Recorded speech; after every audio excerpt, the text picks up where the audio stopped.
Assalamualaikum, salam sejahtera. Saya berada di Dewan Bakar Wali, Seksyen 35 untuk melihat sendiri keadaan di Pusat Pembinaan Sementara yang diwujudkan untuk 70 keluarga yang terpaksa kita pindahkan akibat banjir yang berlaku di kawasan sekitar.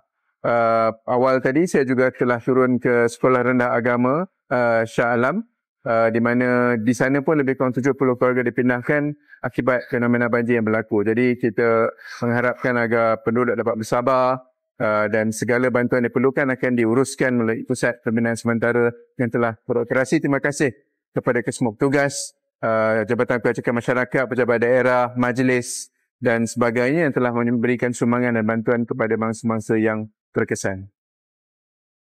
Rumah saya tenggelam ke apa semalam? Tak, semalam sebelum nak sampai. Dia sampai kat gares, saya cabut lari lah. Oh, rumah dah turun air dah? Dah turun dah. Dah turun dah? Lagi dah turun dah. Saya dah pergi cuci dah? Belum? Baru setahun. Baru sekarang? Depan rumah tu sampai betis je. Dalam ni sampai pukul air.